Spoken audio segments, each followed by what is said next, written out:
Gloria a Dios. Muy bien, vamos a continuar entonces con la serie Oídos para Oír. Es la quinta predicación de esta serie y el día de hoy vamos a hablar de la iglesia de Tiatira. Y para recordar este versículo, que ya lo debemos de tener de memoria, Apocalipsis 2:11, que dice: todo el que tenga oídos para oír debe escuchar al Espíritu y entender lo que Él dice a las iglesias.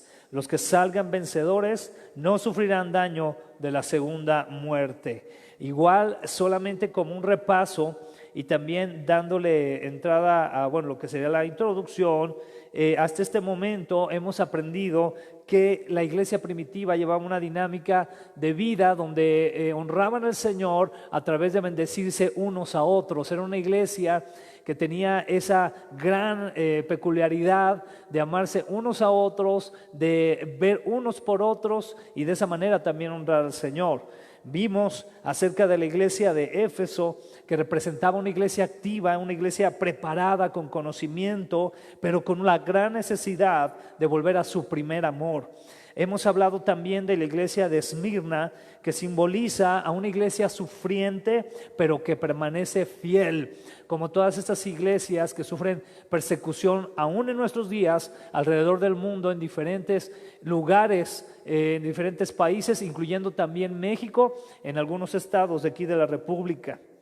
Vimos también o hemos hablado acerca de la iglesia de Pérgamo, que de alguna manera tipifica o es el tipo de iglesia que es leal, pero que al mismo tiempo es tolerante de ciertas cuestiones culturales que la inducen o la llevan al pecado. Entonces es lo que hemos estado revisando. Recordemos que estas iglesias, el mensaje que se da a estas iglesias está bajo un contexto social y cultural de su época, pero también es totalmente aplicable a las iglesias en la actualidad. Entonces, es por eso que el Señor nos puede hablar y nos puede hacer discernir cómo nos encontramos como iglesia y qué es lo que el Señor quiere que hagamos para ser una iglesia que le honre, una iglesia que siga sus preceptos y, como dice Apocalipsis 2:11, una iglesia que tenga oídos para oír lo que el Espíritu le está diciendo. Y yo espero que estas predicaciones nos estén hablando para ser una iglesia que honre al Señor. Eso es muy importante. Más allá de pensar en otras iglesias, yo les sigo invitando a que pensemos en nosotros. ¿Qué es lo que el Señor nos está hablando como iglesia local, como el Centro Cristiano Koinonia Aguascalientes? ¿Qué nos dice el Señor? ¿Qué debemos de transformar? ¿De qué manera podemos bendecir más su nombre? Y de esa manera podemos también bendecir a aquellos que nos rodean. Vamos a ver algunos datos contextuales de la iglesia de Tiatira. Es interesante ver que Tiatira, uno de sus significados es ofrecimiento de víctimas o actividad sacrificial. Es algo que va a venir a ser un poco relevante en cuestión de la vida que llevaban en la iglesia o la vida que llevaban en la sociedad, mejor dicho, en la sociedad de Tiatira. Tiatira tenía un templo dedicado a una deidad que se llamaba Zambate, donde había una profetisa que daba oráculos, es decir, que daba ciertos mensajes con cierto aspecto profético. Esto es muy importante porque algunos teólogos han relacionado a esta diosa con un personaje que va a mencionar enseguida la escritura en esta parte del mensaje a Tiatira. Interesante lo siguiente, no era una ciudad tan grande como Éfeso o como Esmirna o como Pérgamo. Sin embargo, si analizamos cuidadosamente, nos vamos a dar cuenta que el mensaje que se le da a Tiatira es el más largo que va a encontrar en relación a las otras iglesias. Entonces, esto es muy interesante, que siendo una ciudad pequeña, el mensaje sea tan extenso. En la ciudad de Tiatira se dedicaban mucho a los textiles, principalmente a la tintura de los textiles, ¿verdad? Todo esto que tiene que ver con los colores en las telas, en los textiles en general, pero también tenían otros oficios artesanales, que aquí esto va a ser muy importante que lo podamos ver en el contexto del que nos habla este mensaje. Estos oficios estaban organizados por gremios. Es decir, había gremios de una actividad, había gremios de otra actividad, había gremios de otra actividad aparte. Y voy a leer lo siguiente, nos dice aquí un historiador: por sus actividades en el comercio, esta ciudad había establecido muchas sociedades como panaderos, herreros, alfareros, tintoreros, tejedores y otros oficios, convirtiéndose en una de las principales arterias del Imperio Romano. Todo el que trabajaba, incluyendo cristianos, tenía que formar parte de las reuniones de los gremios. De no ser así, no podía permanecer en el negocio. ¿Qué quiere decir esto? Que era entonces una ciudad donde estaban cada uno de los oficios organizados por asociaciones, esto es a lo que se refiere el gremio, y de tal manera que cuando el Imperio Romano requería de algún tipo de artefacto artesanal, algún tipo de cosa que ocupara, pues podía dirigirse ahí a Tiatira porque estaban muy bien organizados en ese sentido. Sin embargo, obviamente, si tú querías que te fuera bien en tu negocio, pues tenías que estar bien con el gremio, tenías que cumplir los requisitos del gremio, tenías que llevar a cabo o asistir a las reuniones y llevar a cabo algún tipo de actividades que ellos llevaban. Aquí viene algo muy importante. En estos clubs o en estos gremios se reunían con frecuencia con el objetivo de comer juntos, pero esa comida estaba relacionada con una ceremonia religiosa que era la adoración a los ídolos eróticos del mundo griego y estaban dedicados a sensualidades libertinas. Entonces, estos gremios tenían pues su fiesta, es decir, tenían como sus pachangas, ¿verdad? Y ahí en esas reuniones, una de las cosas que hacían era dar libertad al culto a los ídolos y también tenían actividades relacionadas a las mismas liturgias que ellos seguían, por decirlo de alguna manera, que daban rienda suelta sobre todo a la sensualidad o a la sexualidad. Esto era parte de pertenecer a un gremio. Entonces, en pocas palabras, si una persona en Tiatira quería que le fuera bien como panadero, quería que le fuera bien como herrero, como artesano, tenía que cumplir con esos requisitos, tenía que ir a esas ceremonias, tenía que ser parte de las comidas que realizaban y también tenía que cumplir con el sacrificio a ídolos. Interesante recordar lo que es el significado de la palabra Tiatira, que tiene mucho que ver con una actividad sacrificial. Esto es muy importante que lo podamos comprender para entender por qué es que el Señor le manda este mensaje a la iglesia de Tiatira y ver también de qué manera aplica hacia nosotros hoy en día. Hay un famoso militar y escritor, también científico, Plinio, que él decía que la gente en general de Tiatira era gente, voy a decirlo de una manera muy mexicana, era gente tranza, era gente deshonrada, era gente de mala fama. Voy a decir esto con mucho cuidado, pero en muchas ocasiones en el comercio, para que a las personas o a los comerciantes les vaya bien, tiene mucho que ver este sentido de la famosa frase del que no es tranza, no avanza, ¿verdad? Y es decir, que si puedo dar un precio un poco más alto con tal de ganar más, al cabo que no se van a dar cuenta, voy a obtener más salario yo, si les pago a mis trabajadores lo menos que tenga que pagarles, me va a ir mejor. Este tipo de situaciones tienen que ver mucho con el no ser honrado y con el no llevar una vida, obviamente, que vaya a glorificar al Señor. Entonces, Plinio daba a entender que esta gente muy enfocada a los negocios, muy enfocada a las empresas, tenían este tipo de pensamiento. El pensamiento de ganar a pesar de cómo le fuera a sus trabajadores, a pesar de los precios que iban a ofrecer, etcétera, etcétera. Esto es muy interesante de ver, el aspecto sobre todo de pensar que te vaya a ti bien independientemente de cómo estén los demás. Eso es un pensamiento muy que tiene mucho que ver con el éxito a veces en la cuestión de los negocios y en otro tipo de empresas. El pensar solamente en ti y pues sacrificar a los demás. Bueno, la gente de Tiatira tenía parte de este tipo de cultura.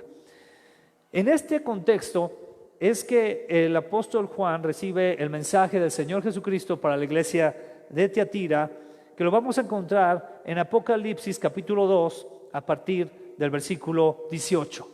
Apocalipsis capítulo 2, versículo 18 en adelante, y vamos a ir leyéndolo y analizando un poco al respecto. Dice el versículo 18 así: escribe al ángel de la iglesia de Tiatira: yo soy el Hijo de Dios. Mis ojos parecen llamas de fuego y mis pies brillan como el bronce bien pulido.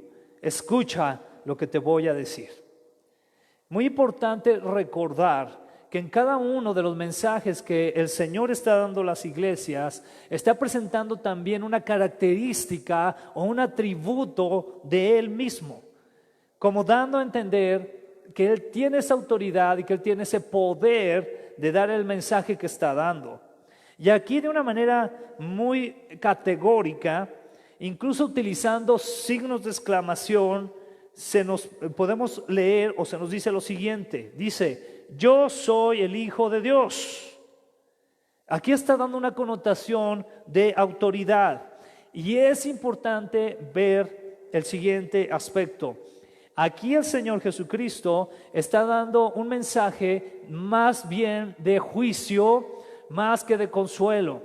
Es un mensaje que lleva una autoridad de poder marcar un juicio específico para la iglesia de Tiatira. Cuando el Señor dice: yo soy el Hijo de Dios, está diciendo: yo soy el que tengo la autoridad, soy el único Dios, y es por lo tanto esa autoridad la que me es conferida para darte este mensaje. Entonces tenemos que tener muy en claro lo siguiente: es un mensaje de juicio. Incluso podemos ver que si vamos analizando el mensaje de cada iglesia, pareciera ser que el mensaje va cada vez con más profundidad y con más exhorto, con un exhorto más profundo, con un exhorto más directo. Y este es el caso ya con Tiatira. Es decir, va presentando casos, cada una de las iglesias, pero en el caso de Tiatira parece ser que las cosas se ponen aún peor. Pareciera ser que esta iglesia estaba peor que las antes mencionadas. Por eso es que el Señor Jesucristo se acerca y dice: yo soy el Hijo de Dios. Mateo 4:17 nos dice lo siguiente: a partir de entonces Jesús comenzó a predicar: arrepiéntanse de sus pecados y vuelvan a Dios, porque el reino del cielo está cerca. Cuando el Señor Jesucristo va a traer una palabra de juicio, muy probablemente también va a venir acompañada de una palabra de arrepentimiento. El Señor no solamente va a hablar de un juicio sobre la tierra o sobre un lugar en específico o sobre una persona en específico, sino que junto con eso Él va a mandar un mensaje de arrepentimiento. Y aquí vemos la actitud que tenía el Señor Jesucristo durante su ministerio, en el cual Él comienza a decirle a las multitudes que se arrepientan de sus pecados y que vuelvan a Dios, porque el reino del cielo está cerca. Aquí vemos entonces esa connotación muy similar al mensaje que le da Tiatira. Le dice: yo soy el Hijo de Dios, porque junto con ese juicio vendría una palabra también de arrepentimiento que podremos ver más adelante. Muy importante entonces, hermanos, que tú y yo podamos entender que Jesús no solo es una voz de amor y misericordia. Atención con esto. Por supuesto que Jesús es una voz de amor. Por supuesto que Jesús es una voz de misericordia. Si no, tú y yo no estaríamos de pie, no estaríamos aquí. Si la voz de Dios no fuera de amor y de misericordia, simplemente hubiéramos sido ya consumidos. Pero no es la única voz de Dios. La voz de Dios también tiene que ver con el arrepentimiento. El Señor Jesucristo va a hablar de arrepentimiento en nuestra vida. No solamente nos va a hablar de que nos ama, no solamente nos va a hablar de que es paciente con nosotros, sino que también va a hacer lo que hizo en Mateo 4:17. El Señor va a estar diciéndonos: arrepiéntanse, vuélvanse de sus pecados, vuelvan a Dios, porque el reino del cielo está cerca. Muy interesante que esta relación que encontramos en cuestión del arrepentimiento y en cuestión con el volver a Dios. Recordemos que cuando no nos hemos arrepentido es porque estamos siguiendo nuestros preceptos. No estamos siguiendo ni estamos mirando la voluntad de Dios, sino que estamos siguiendo y estamos mirando lo que nosotros mismos consideramos que es lo mejor para nuestras vidas. Pero el arrepentimiento original, el arrepentimiento genuino, va a venir cuando nosotros nos volvemos a Dios, cuando nos arrepentimos de nuestros pecados. Entonces es muy importante que nos quede claro que Jesús no es solo una voz de amor y misericordia, sino que es una voz de autoridad que nos llama a arrepentirnos y volvernos a Dios. Enseguida, en este versículo 18, nos menciona que Jesús es aquel que tiene esas llamas, o que sus ojos parecen como llamas de fuego. Sus ojos son como llamas de fuego. Según Douglas Tinney, que nos menciona en uno de sus comentarios, que se utiliza aquí el verbo en hebreo saraf, que es quemar. Y eso describe a nuestro Señor con unos ojos de fuego que sugieren juicio. Importante entonces notar esto. Primero, el Señor Jesucristo se presenta como el Hijo de Dios con la autoridad para establecer juicio sobre la tierra en general. En segundo, menciona sus ojos como fuego que tienen que ver en el original con la autoridad para dar juicio. Es decir, Él todo lo ve, todo lo tiene claro. No hay nada que quede distorsionado, no hay nada que quede en duda. Él lo ve todo perfectamente y por lo tanto puede dar una palabra de juicio que sea totalmente perfecta. Esto viene también de la mano con el aspecto relacionado a sus pies, que menciona sus pies como un bronce bien pulido. Muy importante, bronce bien pulido, no cualquier bronce, sino un bronce que ha sido bien trabajado, un bronce sin errores, un bronce sin defectos, un bronce bien pulido. Esto nos habla de un juicio, no como cualquier juicio, sino un juicio perfecto. Hace tiempo se presentó por ahí una película que se hizo muy famosa, que creo que se llama La Milla Verde o algo así, no sé si alguien me puede ayudar, algo así se llama la película, que es el juicio, y esto es una historia real, es el juicio a una persona de color por un supuesto asesinato de una niña. Y en realidad esta persona era inocente, pero todo el juicio hacia él se empieza a dar, obviamente empujado por cuestiones que tenían que ver con racismo. Y al final de cuentas se menciona culpable a este personaje, que en la película nosotros podemos ver a un hombre ya adulto, pero realmente fue a un niño casi adolescente al que se enjuició. En la vida real fue casi un niño adolescente al que se culpó de haber matado a una niña. Y para no hacer larga la historia, sabemos que es llevado a la silla eléctrica. Después, muchas décadas después, se descubrió que este niño adolescente llevado a la silla eléctrica había sido realmente inocente, que él no era culpable de esa situación. Y se pidió disculpas, ya muy tarde. ¿Qué quiero decir con esto? El ser humano, nosotros los hombres, mujeres y hombres, emitimos juicios de acuerdo a nuestras perspectivas, de acuerdo a lo que alcanzamos a ver. Pero aquí hay que dejar algo muy en claro. El juicio del ser humano como tal es un juicio imperfecto. El juicio que tú y yo tenemos es un juicio que carece de muchos elementos. Quiero dejarte esto muy, muy en claro. Tú y yo no vemos las cosas como Dios las ve, con esa perfección. Eso nos tiene que quedar muy en claro.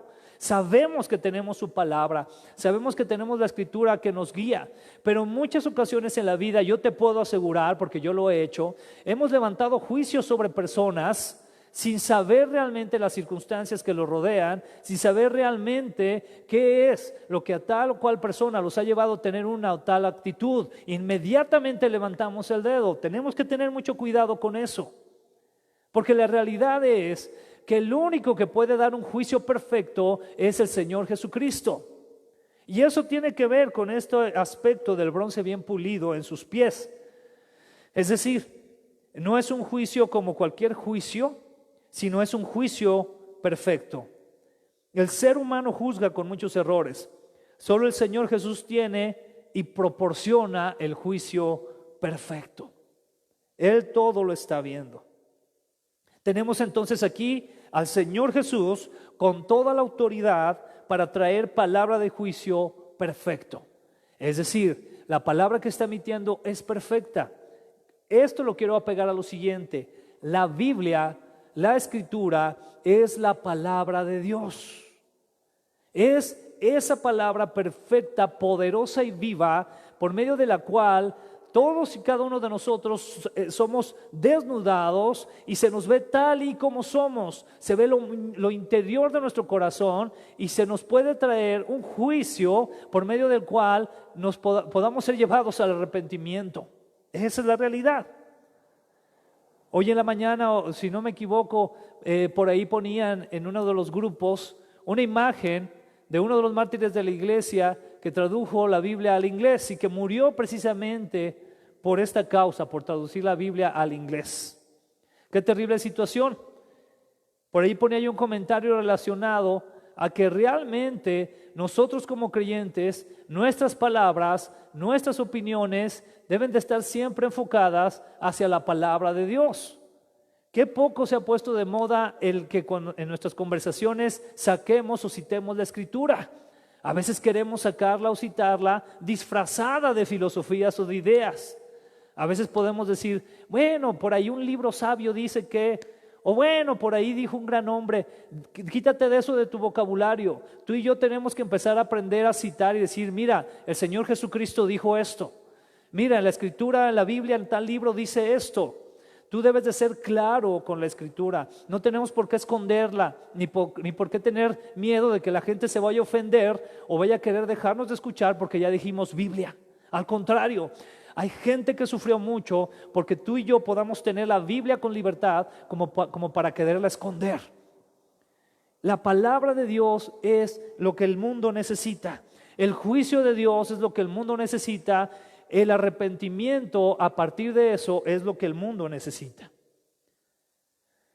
En el versículo 19 entonces el Señor Jesucristo dice, Apocalipsis 2, versículo 19, le dice a la iglesia de Tiatira: estoy enterado de todo lo que haces. Sé muy bien que me amas y que no has dejado de confiar en mí. También sé que has servido a los demás y que ahora los estás ayudando mucho más que al principio. Qué hermosa palabra le está dando aquí a la iglesia de Tiatira y que nos habla de los aspectos que estaban haciendo de acuerdo a la voluntad de Dios y con los cuales estaban honrando al Señor. Nos dice aquí que el Señor, para empezar, estaba enterado de todo lo que hacía la iglesia. Iglesia, quiero decirte algo, el Señor está enterado de todo lo que hacemos bien, así como de todo lo que hacemos mal. El Señor está enterado en cada iglesia, en cada parte de su cuerpo, de todo lo que estamos haciendo. Pero aquí también vemos entonces que el Señor había visto que la iglesia de Tiatira era una iglesia que amaba al Señor. Era una iglesia que confiaba en el Señor y era una iglesia que servía. Esto es muy interesante porque era una iglesia que no solamente servía y se quedaba en ese servicio, sino que continuaba y buscaba servir más y más. Es decir, no se conformaba en decir, bueno, ya apoyamos, ya servimos, ya estamos bendiciendo a nuestros hermanos en la iglesia e incluso a otras personas, sino que buscaban servir más. Lo dice de una manera muy clara. Dice, y que ahora los estás ayudando mucho más que al principio. Qué importante es ser una iglesia de ese estilo. Una iglesia que pueda buscar servir cada vez más y más. ¿Por qué? Porque si nosotros nos comparamos con el servicio, con el sacrificio que el Señor Jesucristo hizo por nosotros, pues realmente nunca vamos a alcanzar, por más que hagamos, hacer algo como lo que Él ha hecho. Aquí hay algo muy importante en cuestión de la palabra de el servicio. Aquí viene del griego diakonian, que quería decir precisamente el dirigir un servicio de amor en acción. Un servicio que se consideraba más que un trabajo, es decir, ni siquiera lo veían como un trabajo, no lo veían como algo que, tengo que ir y llevarles alimento a las personas que están batallando de la congregación, o tengo que ir y tengo que regalar ropa ahora que venga diciembre porque muchos niños van a estar batallando, que no tienen cobijas y suéteres. No, lo veían como algo que era natural. El servicio en los creyentes debe de ser algo natural en cada uno de nosotros, pero esto requiere de los siguientes elementos. Requiere, según Campbell Morgan, de comprensión, de ternura, de disponibilidad, de atención. No nada más es la actividad como tal, no nada más es el que tú digas, bueno, pues voy a ir para que no me den lata, ¿verdad? O voy a ir y voy a apoyar y voy a servir para que no me vean mal en la iglesia, sino que requiere que en tu corazón haya comprensión. ¿Cuánta falta hace comprender que muchos niños sufren, obviamente, por decisiones a veces de sus familiares, de sus padres, pero comprender que ellos no son culpables y que por lo tanto debemos de apoyarlos de alguna manera? ¿Cuánta falta hace esa ternura, esa disponibilidad por parte de nosotros, esa atención? Es muy importante que actuemos como tales. Aquí Campbell Morgan, que fue por cierto un contemporáneo de Moody, decía también lo siguiente, quiero leértelo porque es muy importante. Decía que hacer mucho sin amor no es servicio, sino vanagloria. Cuidado con eso, cuidado de querer estar haciendo mucho nomás para que nos vean las otras iglesias, nada más para que digan, wow, no, qué bárbaros esos del Centro Cristiano de Coinonía, cómo hacen buenas obras. No, porque si no hay amor impreso, amor del Señor en esas obras, entonces no sirve de nada. También decía Campbell Morgan, hacer lo que nos gusta, fíjate muy bien en esto, atención, hacer lo que nos gusta, no lo que necesita el prójimo, no es servicio, sino vanidad. Podemos pensar en hacer lo que nos gusta. ¿Sabes que a veces en la iglesia tomamos ese tipo de actitudes? Decir, yo quiero servir, pero quiero servir en eso porque eso es lo que me gusta. Pues hermano, a veces no se va a ocupar eso que te gusta. A veces se necesitan otras cosas. Si a lo mejor a ti te gusta recibir a las personas, pero ya hay 20 hermanos que reciben a las personas, a lo mejor se necesita alguien que limpie los baños, pero tú no vas a querer hacerlo porque no te gusta. Entonces es cuidar mucho ese tipo de aspectos, hacer lo que nos gusta, no lo que necesita el prójimo, no es servicio, sino vanidad, porque entonces solamente quieres hacer las cosas por autosatisfacerte en vez de honrar a Dios. También decía Campbell Morgan, estar dispuesto a dar un banquete, pero no un vaso de agua fresca, no es servicio, sino soberbia. ¿Qué quiere decir esto? Tenemos que dar lo que la gente necesita, no lo que nosotros pensamos con lo que los vamos a tener contentos. Tenemos que darles lo que necesitan. Lo mejor que podemos darles hoy en día es el Evangelio del Señor Jesucristo, y a partir de eso tratar de bendecirlos de algunas otras maneras.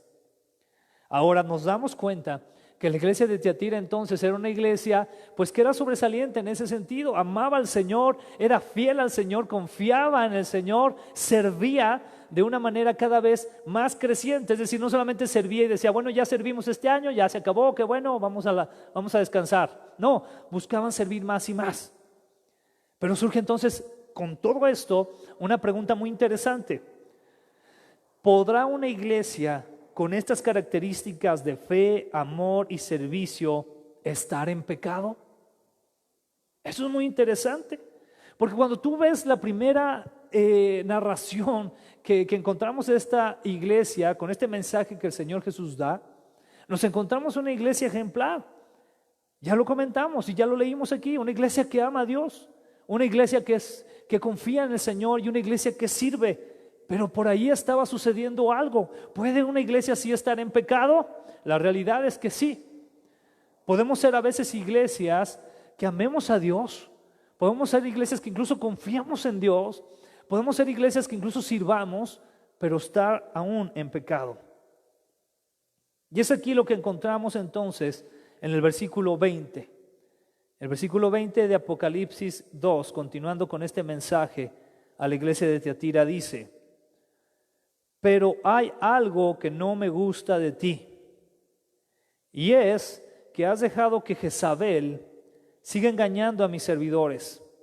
Esa mujer anda diciendo que yo la envié, y les ha dicho a mis servidores que pueden comer de lo que se ofrece a dioses falsos, y los anima a serme infieles. Yo le he dado tiempo para que vuelva a obedecerme, pero no ha querido hacerlo, ni ha dejado de creer en dioses falsos. Es interesante aquí recordar esta figura de Jezabel, que en el Antiguo Testamento es una figura específicamente encargada de llevar al pueblo hacia la idolatría, de quitar al pueblo de tener sus ojos en Dios y ponerlo en otros dioses, en específico con Baal en ese tiempo. Es una mujer que también tiene que ver mucho con el autoritarismo, con el poder, con la influencia. Es algo muy impactante la característica de esta mujer, porque fue incluso una mujer que en su momento fue temida hasta por profetas. Increíble, increíble esta actitud. Pero aquí enfocándonos más hacia Tiatira, también representa un espíritu controlador y manipulador, que incita al pecado, al igual que lo hizo entonces Jezabel en el Antiguo Testamento. Esto nos habla de una mujer que de alguna manera estaba siendo de influencia en la iglesia de Tiatira para que la iglesia misma pecara y fuera infiel al Señor, creyendo que realmente no estaban haciendo mal, sino que era parte de la cultura y que era parte de lo que tenían que vivir. Ahorita vamos a ver más a fondo esto. Aquí dicen también los expertos teólogos que no era alguien entonces que estaba fuera de la iglesia tratando de hacer caer a los creyentes. Atención, no estamos hablando de alguien fuera de la iglesia, sino que estamos hablando de alguien que dentro de la iglesia había empezado a enseñar que estaba bien. Aquí viene entonces el meollo del asunto, que estaba bien que cumplieran con los requisitos de los diferentes gremios, justificando que era necesario que se sometiesen a las presiones del mundo para poder ganar la vida y que Dios lo entendería o lo pasaría por alto. Entonces instruía, contrariamente a los preceptos bíblicos, instruía a los creyentes a que no se sintieran condenados por pecar, pues Dios ya los había perdonado. ¿Qué es lo que sucedía prácticamente entonces dentro de la iglesia de Tiatira y en la cultura o la sociedad de Tiatira? Había creyentes que eran parte de un gremio y que de repente les decían: oye, vamos a tener la festividad de Zambate, ¿verdad? Y vamos a tener la festividad a tal dios o a tal diosa, y vamos a hacer un comelón ahí, y vamos a ofrecer ahí a los dioses, y vamos a tener ahí unas orgías para que los dioses estén más contentos. Entonces, eres bienvenido y te necesitamos, te queremos ver ahí, ¿eh? ¿Y cuál era el mensaje implícito seguramente, o tal vez explícito? Si no vas a ese lugar, pues obviamente en tu negocio puede empezar a ir muy mal. Te puede ir a empezar muy mal en la vida. Tienes que ser parte, te necesitamos aquí en este gremio. Que de repente ocupas un préstamo, ok, vamos a analizar si realmente estás aquí.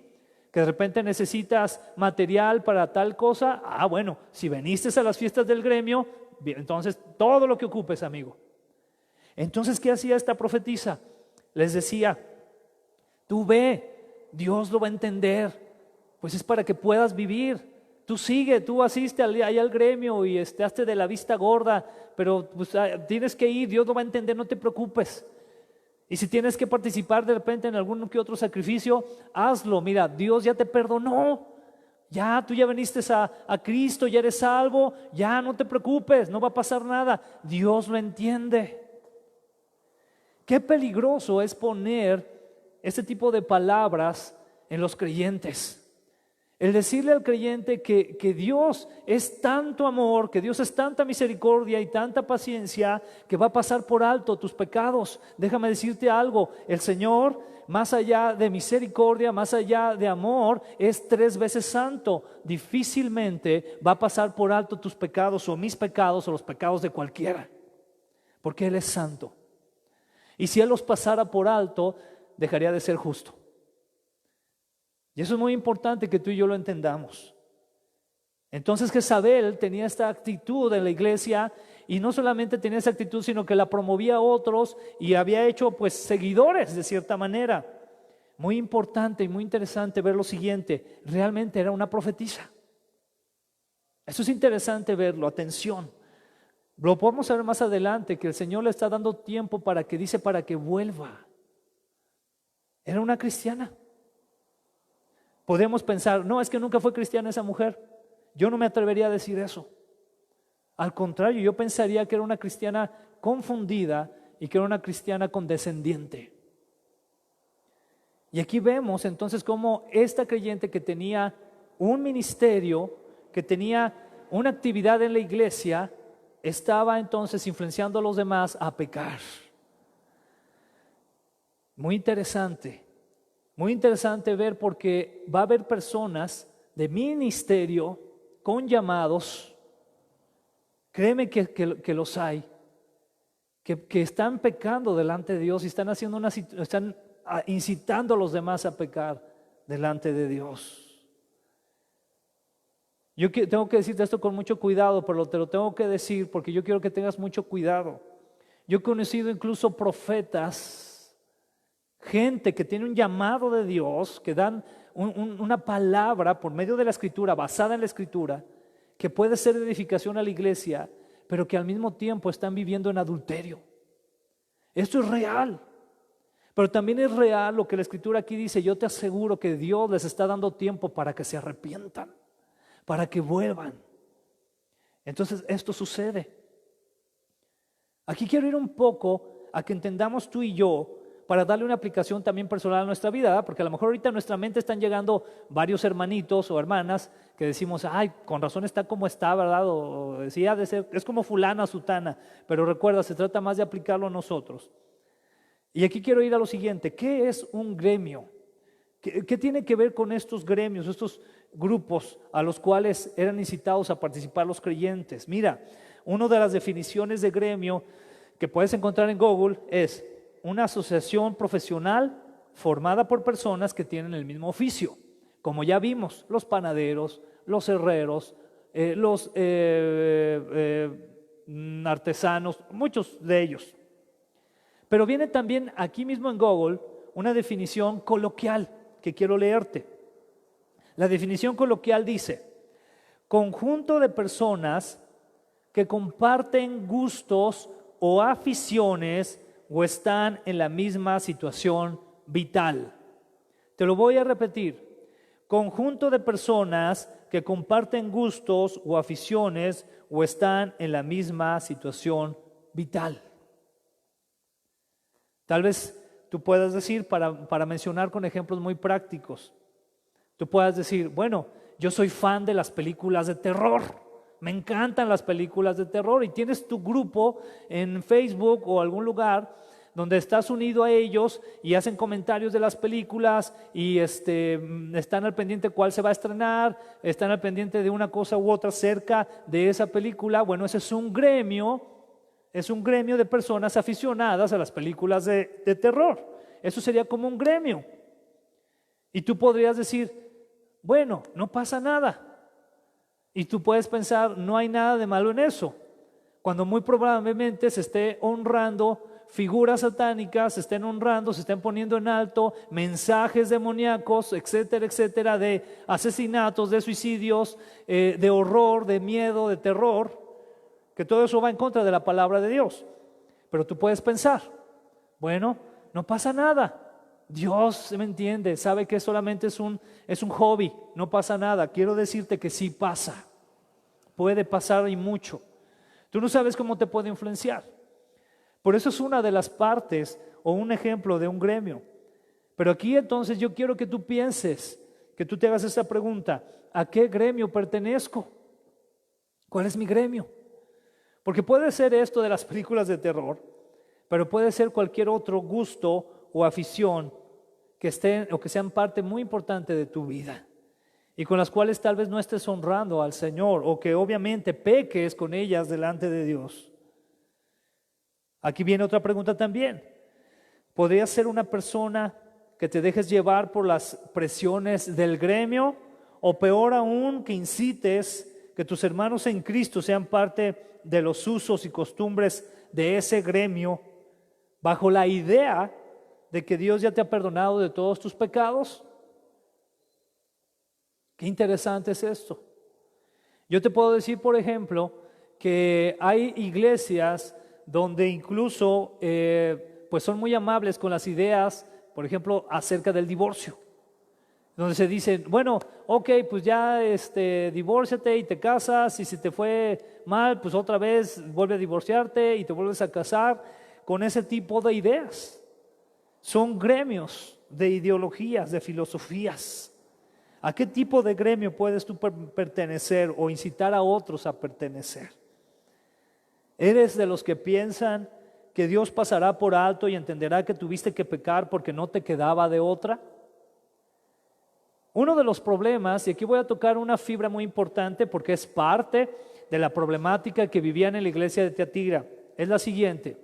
Aquí quiero mucha atención para los hombres y mujeres casados y también para aquellos que algún día se vayan a casar. Está demostrado, según estudios sociológicos y también de psicología, está demostrado que uno de los factores más fuertes que afectan a un matrimonio y que le hace tomar la decisión, por ejemplo, de divorciarse, es el aspecto de la sexualidad. Es decir, cuando uno de los dos no está cumpliendo con la parte que bíblicamente debería de cumplir. La Escritura es muy clara en eso, dice que ya no se pertenece el hombre a sí mismo, sino que pertenece a su mujer, y que la mujer no se pertenece a sí misma, sino que pertenece al hombre. Sin embargo, por las situaciones de vida, a veces hay un gran conflicto en la cuestión de la sexualidad. Es decir, hay parejas que no llegan a tener intimidad a veces hasta en meses, y obviamente eso va a afectar su relación. Hay diferentes aristas. A lo que voy es a lo siguiente, no es aquí tanto hablar de una clase de sexualidad matrimonial, pero el punto aquí es el siguiente: hay hombres y hay mujeres, atención con esto, hay hombres y hay mujeres que llegan a decir: mi esposa no me atiende, mi esposo no me atiende, entonces pues voy a buscar a alguien más porque tengo necesidades físicas. Y se cree mucho esa mentira. Y entonces se puede caer en este grupo de los que piensan que Dios pasará por alto y entenderá que tuviste que pecar porque no te quedaba de otra. Y llegamos a pensar y a decir: no, pues es que pobre de mí, ¿verdad? Pobre de mí, que no me atienden, entonces pues voy a buscar al cabo. Yo creo que Dios lo entiende, pues yo creo que ha de ver cómo me estoy quemando. Error muy grave. Y como ese tipo de situación hay muchas otras. Cuando tú puedes pensar: no, pues es que, pues no, es que no tengo dinero, entonces ¿qué hago? Tengo la oportunidad de robar de por aquí o de por allá, pues lo voy a hacer. Dios me entiende que tengo que comer. Cuidado con eso. Todos esos tipos de pensamientos son los pensamientos que vienen precisamente de esa idea de Jezabel o jezabélica, por decirlo de alguna manera. El querer poner a Dios como un Dios que va a entender el que tuviste que pecar, o sea, que no te quedó de otra. Pobre de ti. Es un grave error pensar así. Una pregunta también muy importante: para ti, ¿es mejor quedar bien con el gremio de tus compañeros de trabajo, amigos y compañeros de estudios antes que con el Señor y su palabra? Eso es muy preocupante. A veces hay creyentes que con tal de llevar un estilo de vida, fíjate muy bien lo que te voy a decir, que con tal de llevar un estilo de vida social y económico de cierta manera, ellos prefieren quedar bien con ciertas personas que con el Señor. Y eso hay que tener mucho cuidado, porque de nada te va a servir quedar bien con el mundo y perder tu alma. De nada te va a servir. Sin embargo, a veces se tiene esa idea también: no, es que voy a hacer lo que me piden que haga de este lado porque me va a ir mejor, me van a dar más salario, voy a ganar más, no sé, voy a salir más beneficiado de alguna manera u otra, y dejando a un lado los preceptos del Señor. Quiero aclarar muy bien aquí algo: no estoy hablando de que dejemos de trabajar, no estoy hablando de que dejemos de ser productivos, estoy hablando de que siempre tenemos que tener muy en cuenta que el Señor y los preceptos del Señor y el estándar del Señor deben de estar por enfrente de cualquier otro estándar que queramos seguir. Qué bueno que quieras que te vaya bien en el trabajo, pero recuerda, es más importante quedar bien con el Señor. Qué bueno que quieras que te vaya bien en la vida, está muy bien, pero de nada te va a servir si el que te vaya bien en la vida te va a llevar a pecar contra el Señor.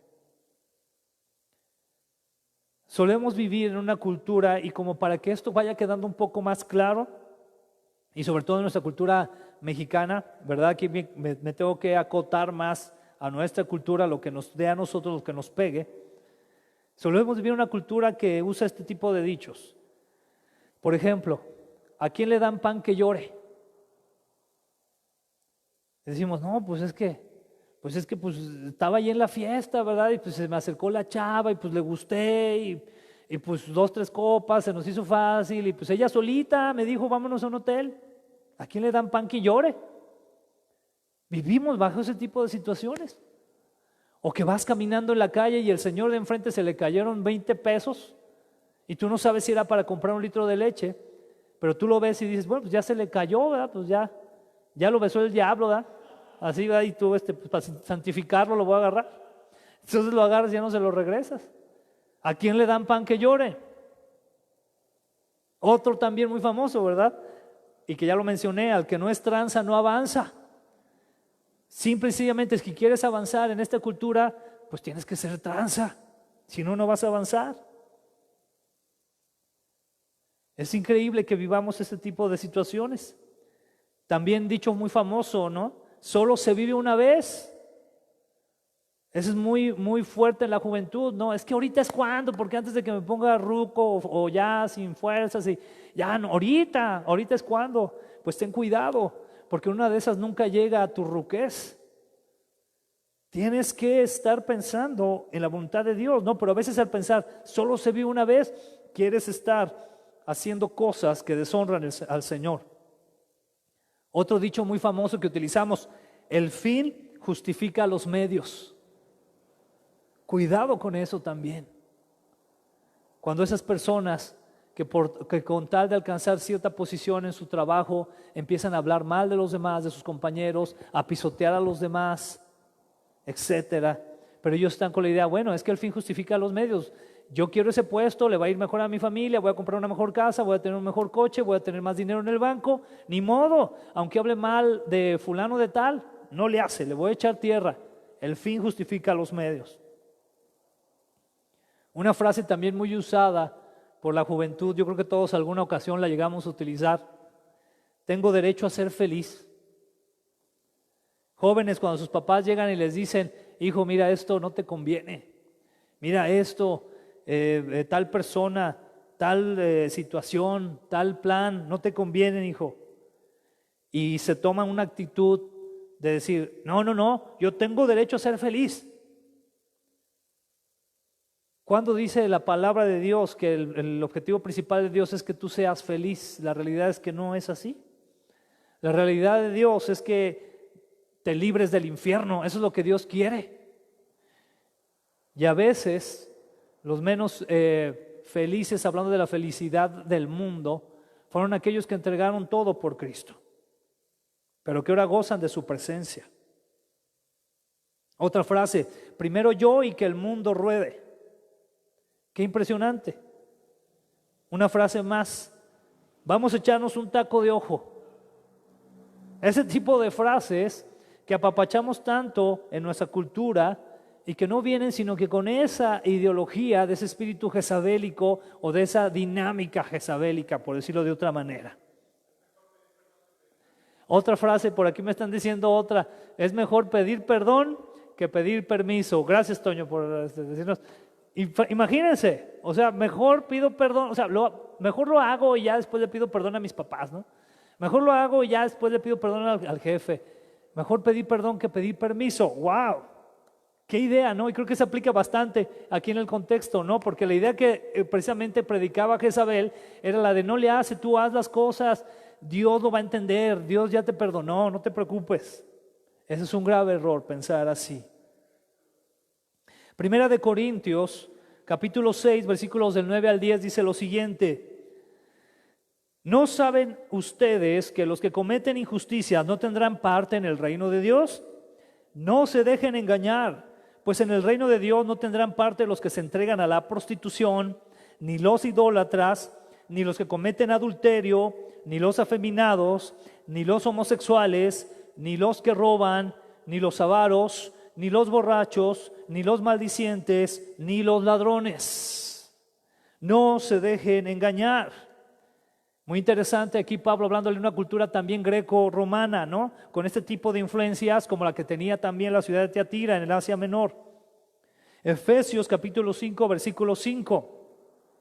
pueden estar seguros, fíjense, atención, pueden estar seguros de que ninguna persona inmoral, impura o avara heredará el reino de Cristo y de Dios. Pues el avaro es una idólatra que adora las cosas de este mundo. Y Apocalipsis 22:15, es decir, más adelante, hablando también específicamente del reino del Señor en su plenitud, dice así: fuera de la ciudad están los perros, los que practican la brujería, los que cometen inmoralidades sexuales, los asesinos, los que rinden culto a ídolos y todos los que se deleitan en vivir una mentira. Sin duda, para el Señor es muy importante que nosotros, por su gracia y por su poder, caminemos de manera recta delante de Él. Es importante para el Señor, y cuidado con cualquiera que te diga: no, no te preocupes, ya Dios ya te perdonó, haz de tu vida lo que tú quieras. Esa es una de las razones, y esto lo voy a decir también con mucho cuidado, hermano, pero tengo que decirlo. Esa es una de las razones por las cuales, no todas, pero hay muchas iglesias tan llenas de gente porque se les dice esto.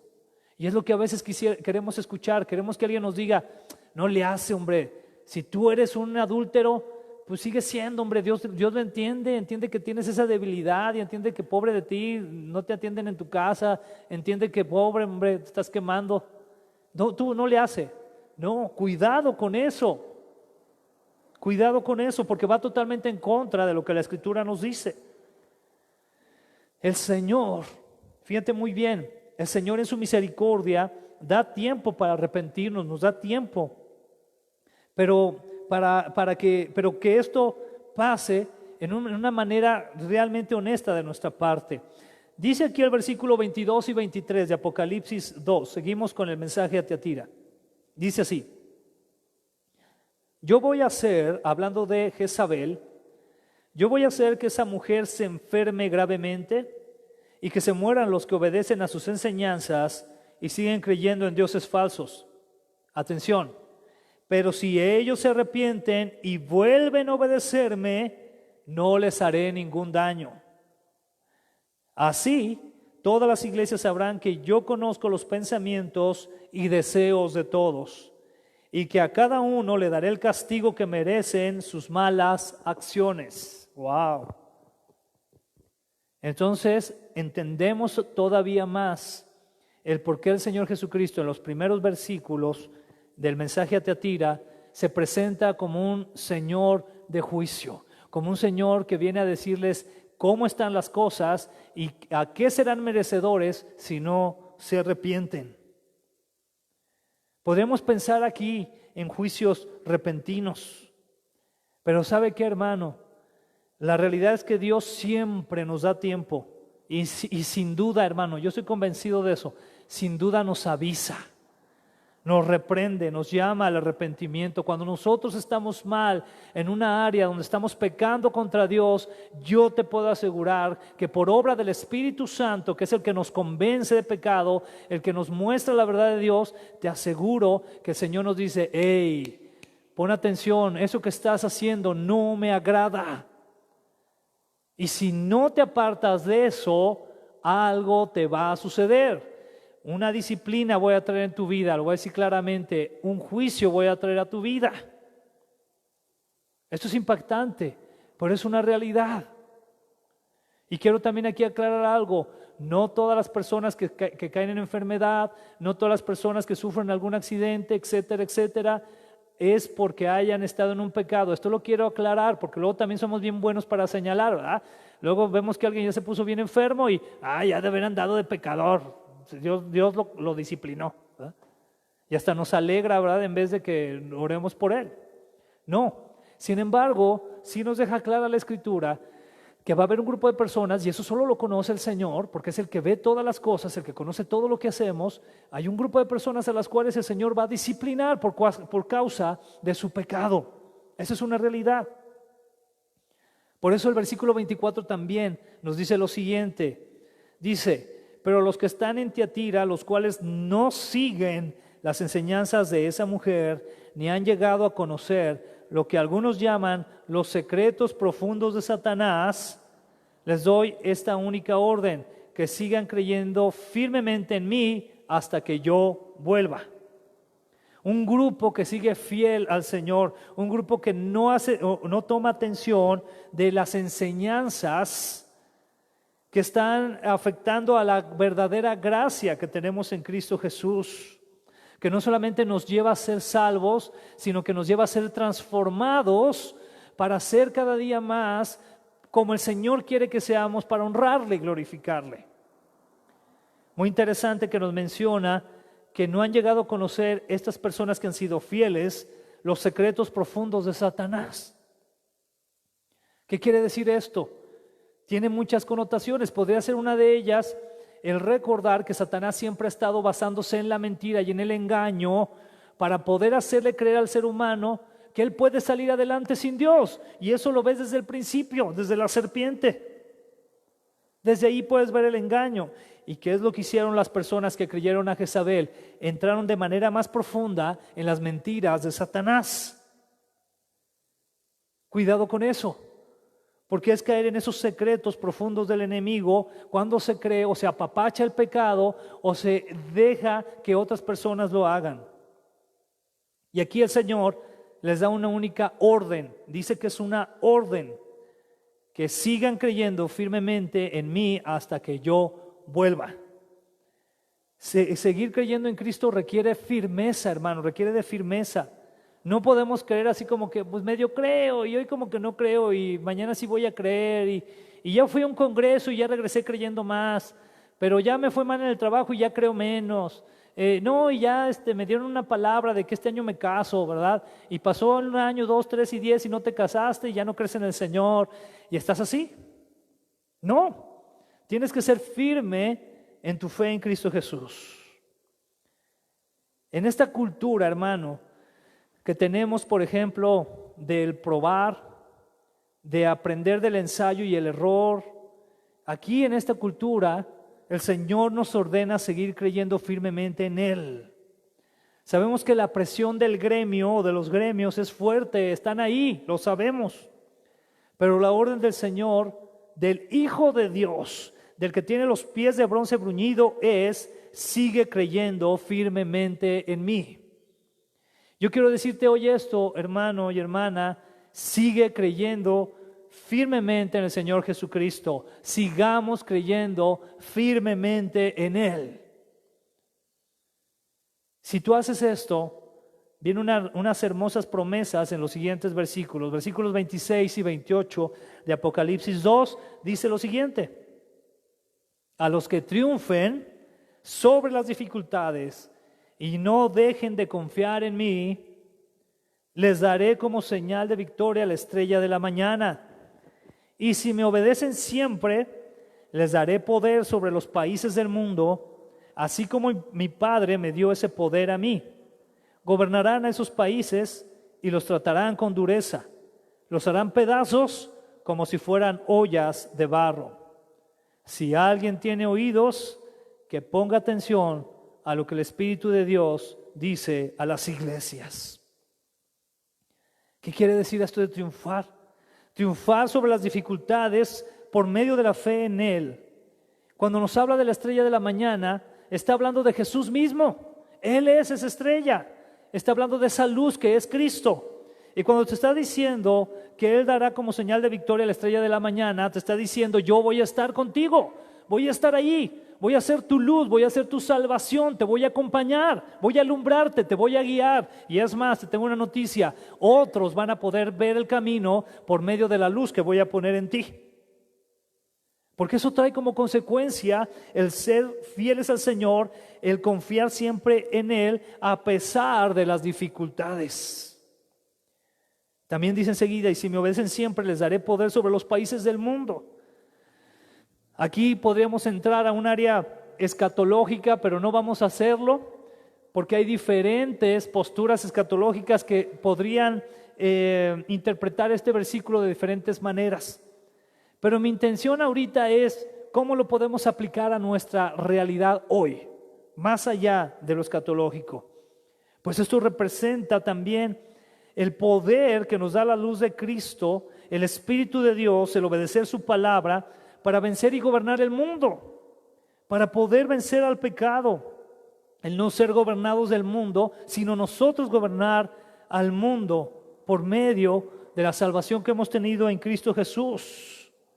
Nos dice aquí, entonces, así como mi Padre me dio ese poder a mí, gobernarán esos países y los tratarán con dureza, los harán pedazos como si fueran ollas de barro. ¿Sabes cuál es la mejor forma de hacer pedazos a esos países, de hacer pedazos a esas culturas, de desquebrajarlos?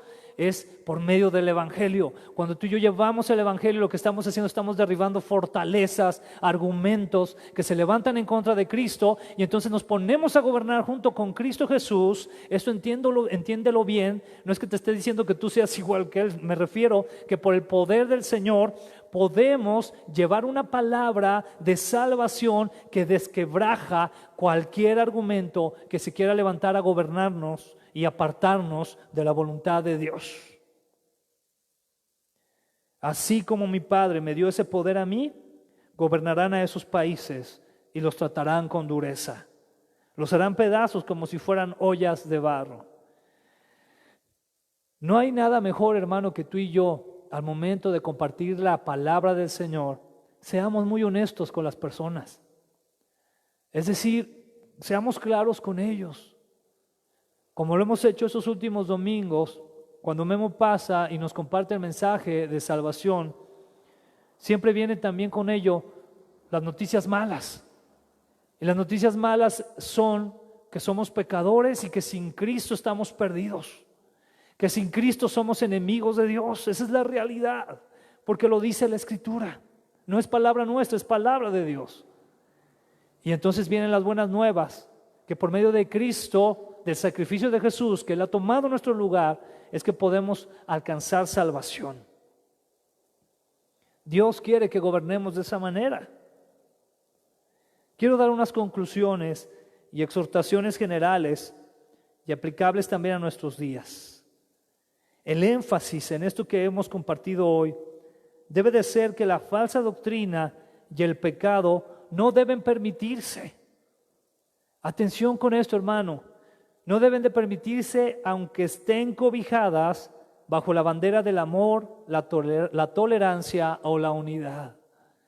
A veces como iglesias hemos caído en este error del amor, de la tolerancia y de la unidad, y por lo tanto vamos a permitir que la gente viva y haga lo que quiera de su vida y que pequen, ni modo, pobrecitos.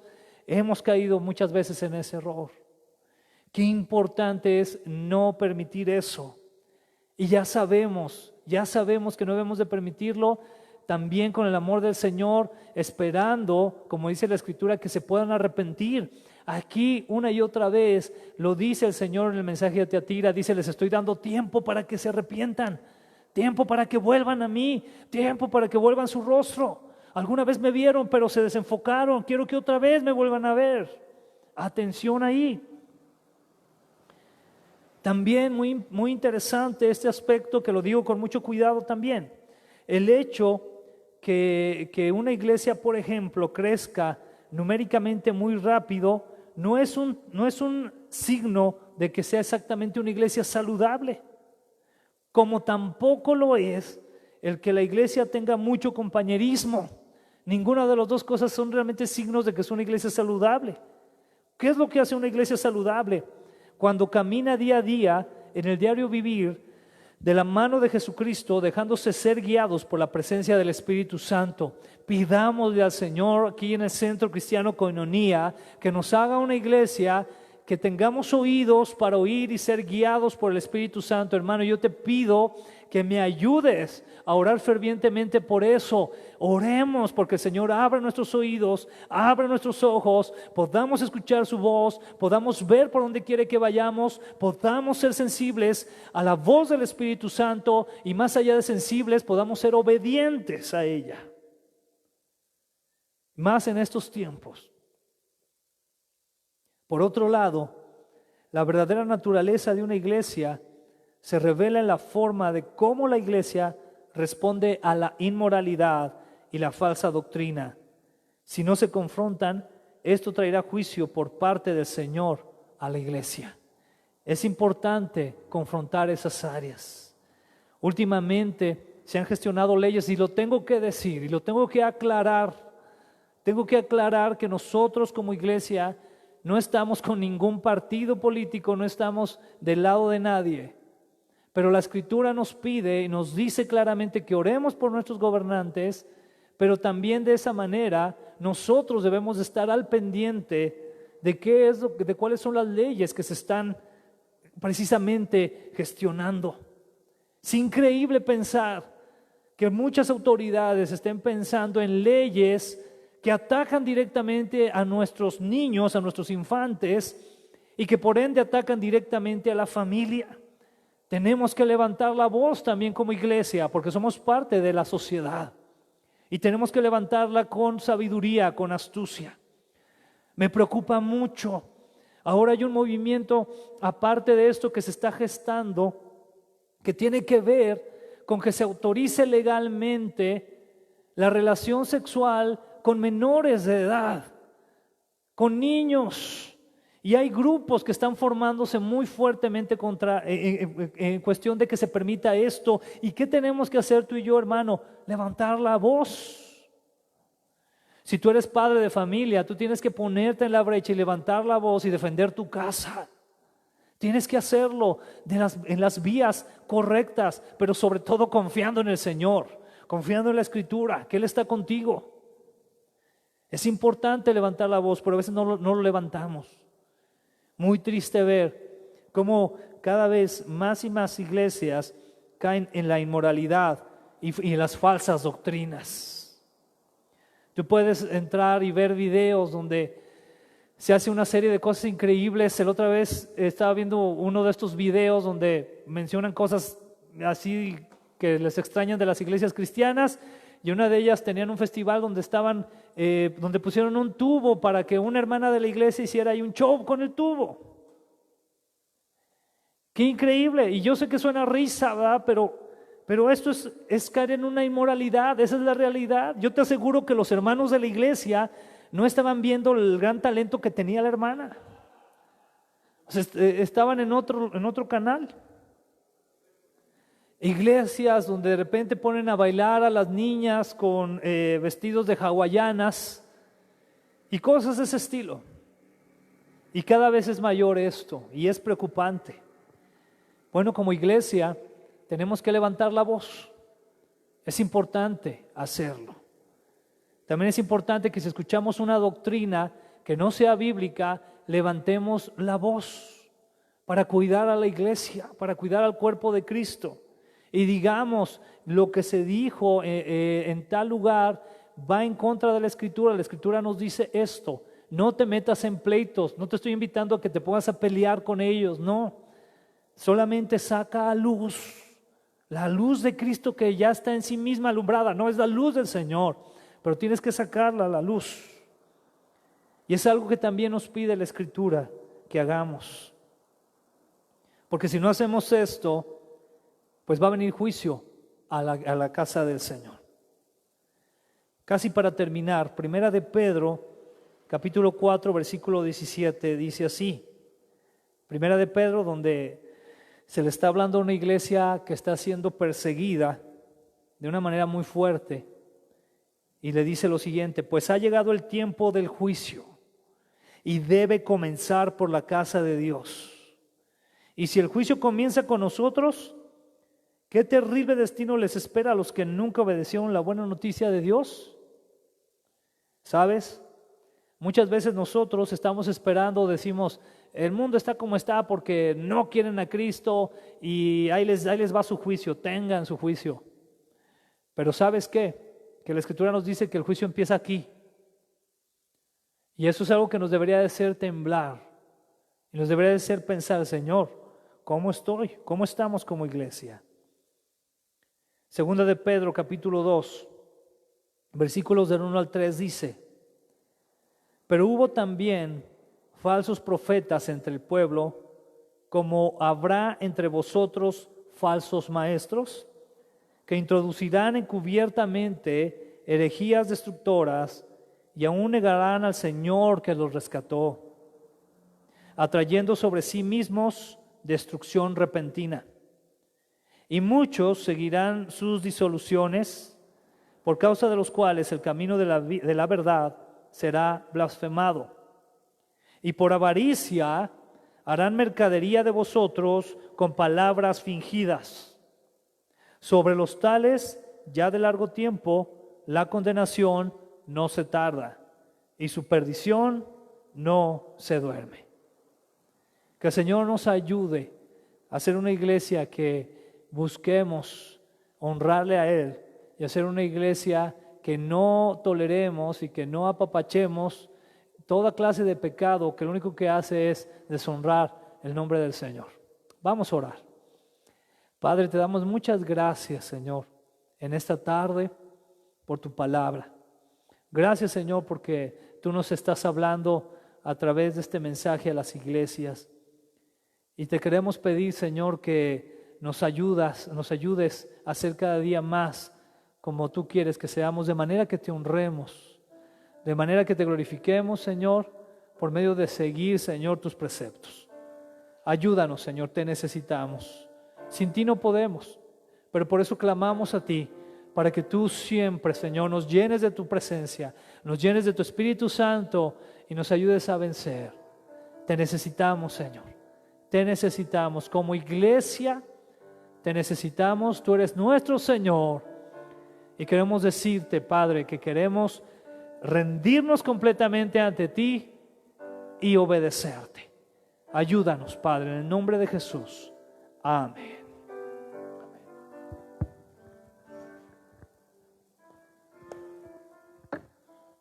Muy bien, pues hemos sido muy bendecidos el día de hoy por recibir palabra de Dios.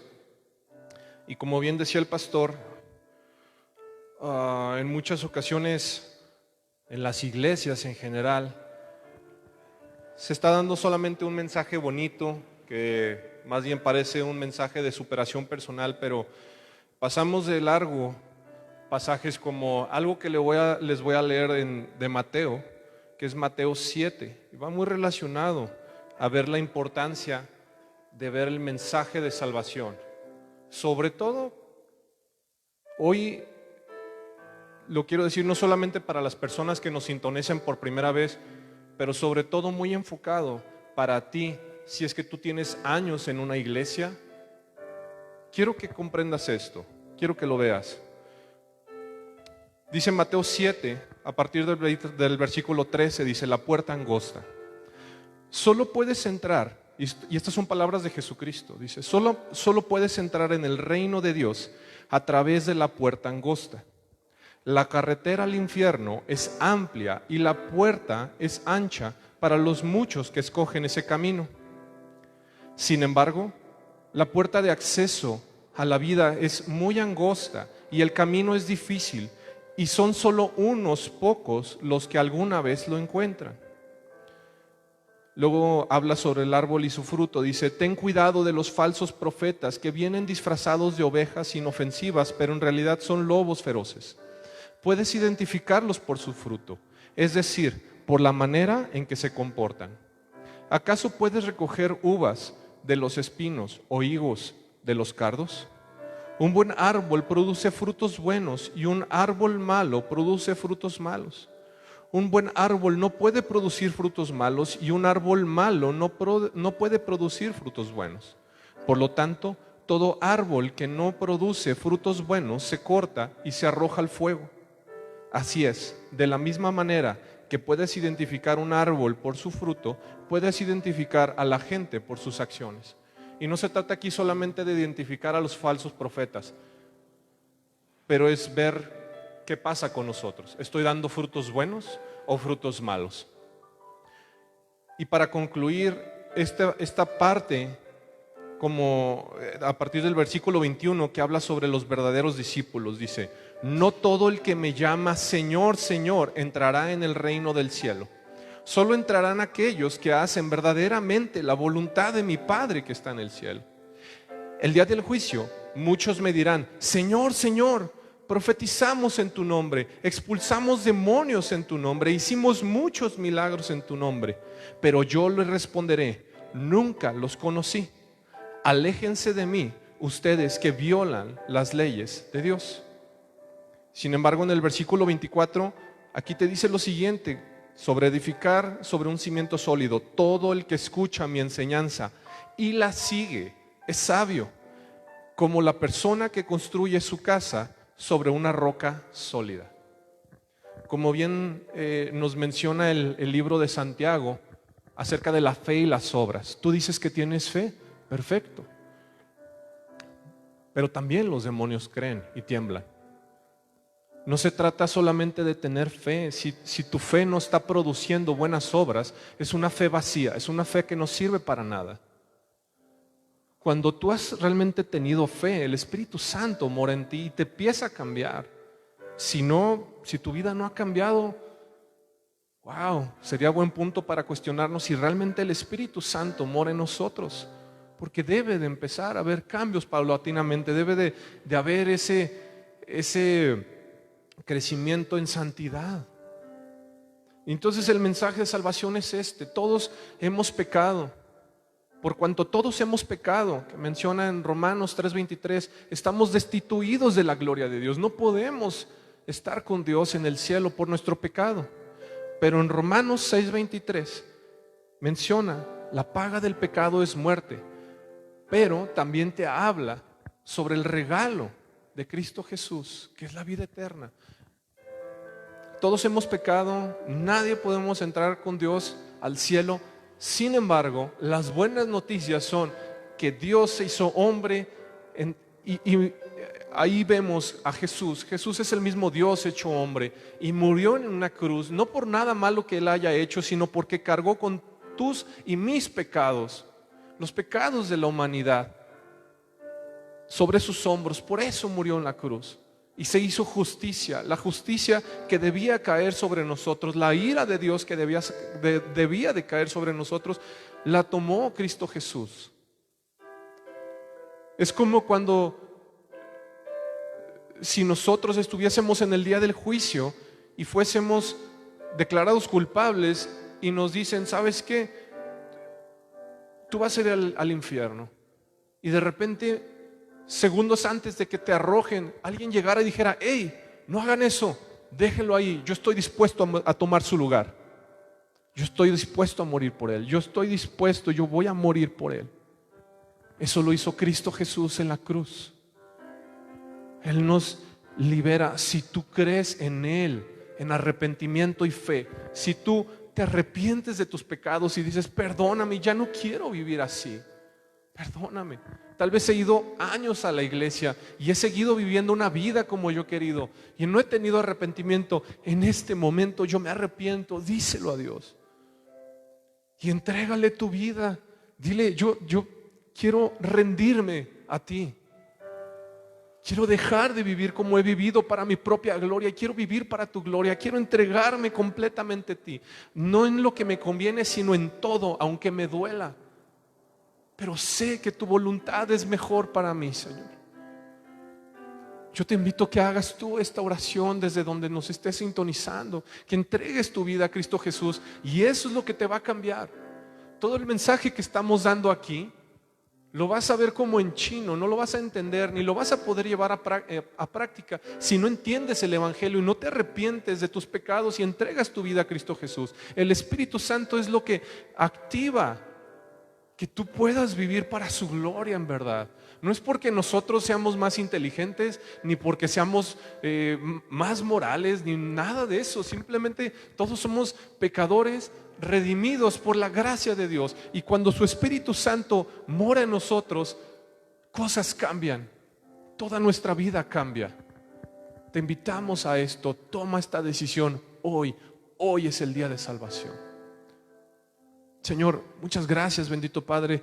Te pedimos en el nombre de Jesús que tú toques los corazones de las personas que nos sintonizan, ya sean personas nuevas o personas que tengan años en esto, Señor, que en verdad sean sacudidos por tu evangelio, Que tú toques los corazones de cada una de las personas que nos sintonizan, bendito Padre, y que en verdad hagas tu obra en ellos de salvación y que transforme sus corazones para que hagan buenas obras por agradecimiento debido a que el Espíritu Santo esté en ellos.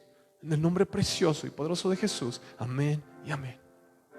Familia, muchas gracias por habernos acompañado. Les amamos. Esperamos que en verdad Dios toque sus vidas, que ustedes le busquen y que en verdad sean inundados de su Espíritu Santo. Les amamos. Gracias.